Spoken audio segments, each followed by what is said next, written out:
Eduardo Cain po. Dito po sa Purok 5, Barangay Anunas. Hindi po, sa Liti. Sa Liti po, MacArthur Liti. Kaya ako nakarating dito dahil nag-stowaway ako doon sa probinsya namin, sa Liti. Kaya ako nag-stowaway dahil medyo mahirap ang kalagayan ko doon sa Liti. Hindi na nga ako pinaaral ng mga kamag-anak ko doon dahil ang nanay ko namatay 7 taon ako. Ang tatay ko nasa kulungan. Kung tinatanong niyo po kami sa pagpalaki sa amin, hindi po sa ngayon hindi maraki ang kulang sa ngayon at saka noon. Sa murang edad niya, naghahanap buhay na kami 7 taon hanggang nag-8 taon na ako. Ngayon naghahanap buhay kami para makakain kami. May araw nga na minsan pag hindi kami nakadala ng 1 kilong bigas para sa hapunan, nagagalit pang tiyo namin nung araw.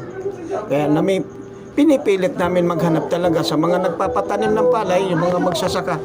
Hahanapin namin maghanap kami kung sino magpapatanim sa bukas, sa isang araw. Uutangin na namin para namin maibili ng bigas. Minsan pag nagkasala kami, minsan tali kami sa kamay, ibitin sa baybayan ng bahay namin. Yung tali ng kalabaw, pinananaling nila, tiyuhin ko. Tapos minsan pinapalod kami pinapalod ako ng asin, munggo. O siyempre sa murang edad, siyempre ang bata pag murang edad, siyempre nahilig pa sa laro. Pag naglaro kami, bawal. Kasi yun nga, may mga kalabaw kaming inalagaan. Sa murang edad, 7 taon. Pagkakatiwala mo sa ang kalabaw ninyo sa 7 taon. Bata pa po, pero ginampanan din namin po yun. Hindi namin yun pero tinitiis lang namin dahil siyempre wala ang tunay namin magulang. Ang tiyo lang namin ang palaki. Kaya ganito ang buhay kong nangyari. So ngayon, nung pagdating naman ng tatay ko, nung panahon na yun, sabi ko, babawi ako sa tatay ko pag dumating. Ayun, lalo, naging matigas ang ulo ko nung dumating ng tatay ko kasi sabi ko nga, hindi na nga ako pinaaral. Kaya binawi ko na lang sa mga barkada. Parang nag-rebuild talaga po ako. Ito ang kinahantungan ni Eduardo Cain. Dahil sa murang edad, siya ay naulila at hindi nabigyan ng pagkakataon para makapag-aral. Pero hindi ito naging hadlang para hindi magsikap sa buhay. Sabi ko sa tatay ko, alis na lang ako Maynila. Sabi nga niya, huwag kang umalis dahil hindi na tayo magkikita. Dahil alam niya na hindi ako nakapag-aral eh. Kahit grade 1 na hindi ako marunong sumubasa, na marunong sumulat. Kaya hindi niya ako pinayagan. Pero awa ng Diyos naman, sinabi ko sa sarili ko, lahat ng kalukuhan ko sa probinsya, iwanan ko.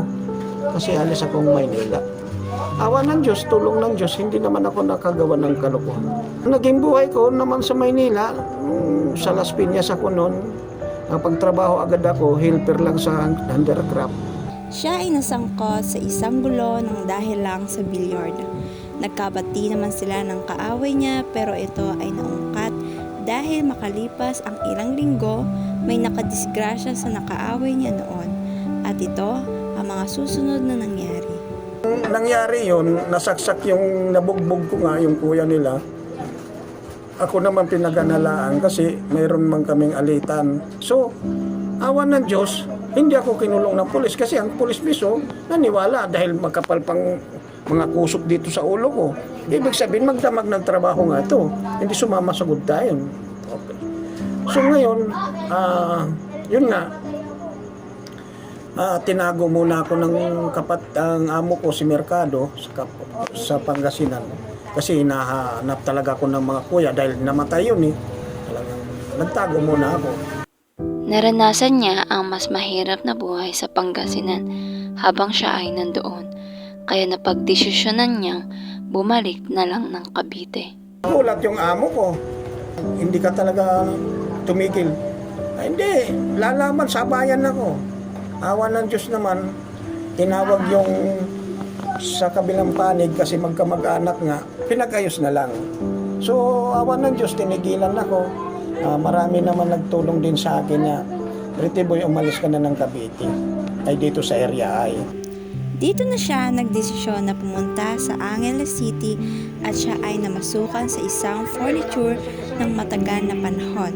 Pero hindi pa rin naalis sa kanyang utak ang kagustuhang umasenso kahit hindi siya nakapag-aral.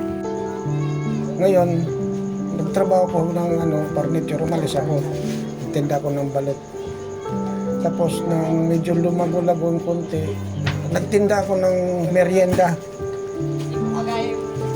Ngayon, nung nagtinda akong merienda, yun, kumita ako nung, tapos itong katagalan, medyo nakaipon ng konti, yun, nagtayo ako ulit nagano ako ng lechon manok. So, ngayon, lumago nga ng lumago yun, hanggang nakapag-ipon ako ulit.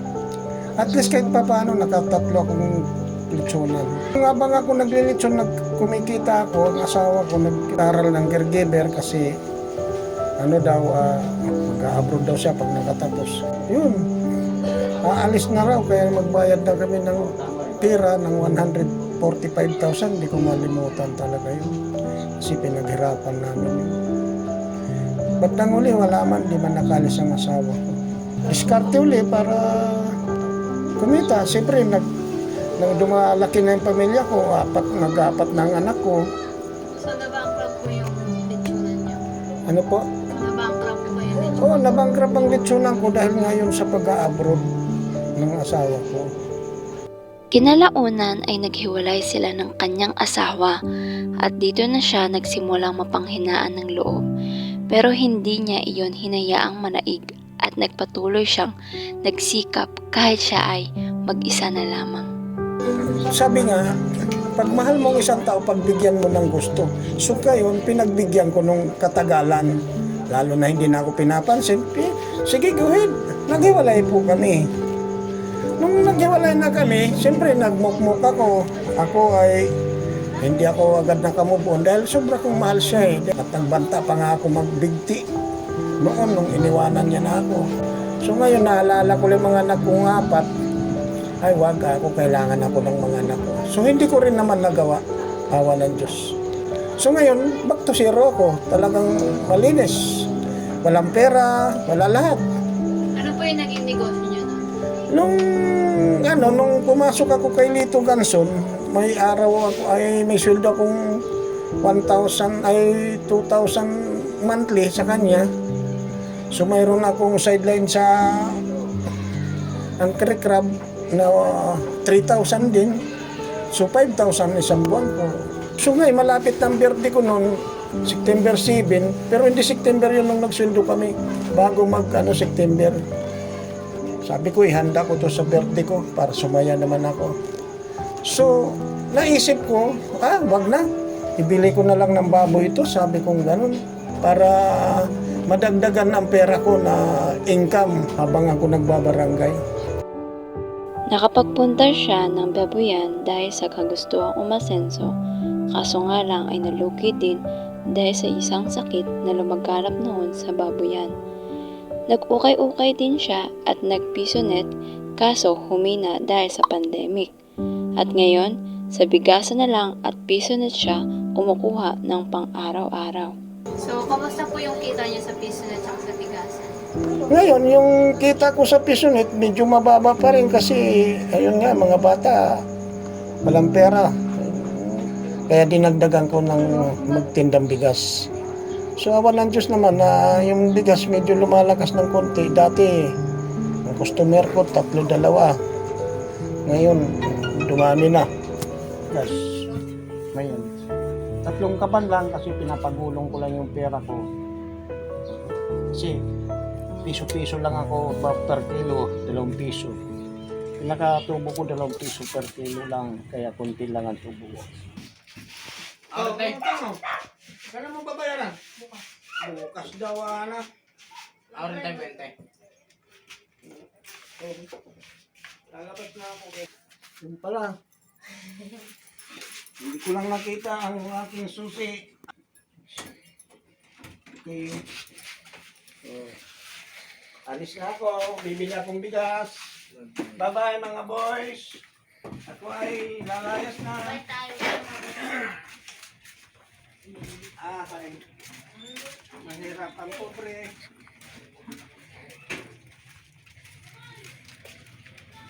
Okay.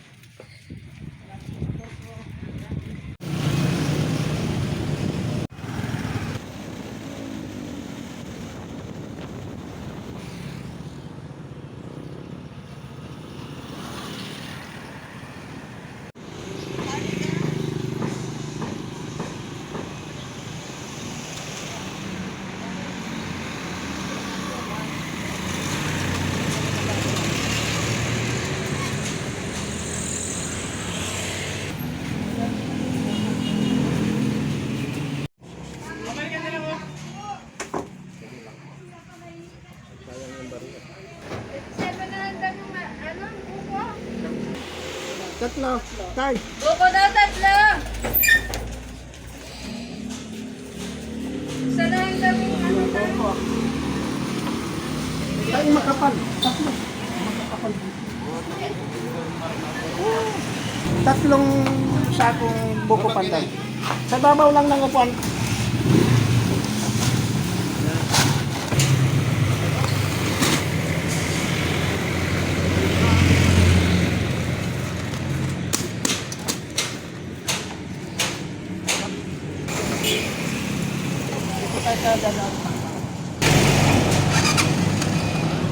Okay, guys, alis na tayo guys.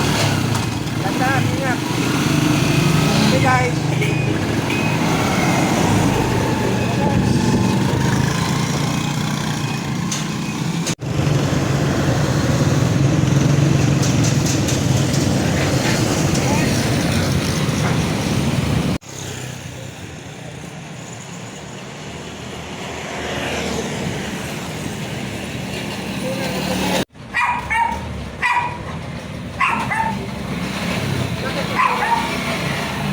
Ito na kami guys.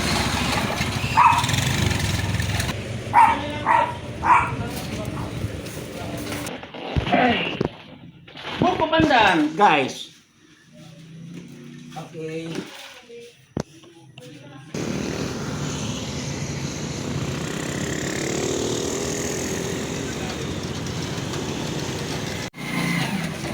Dito na kami guys.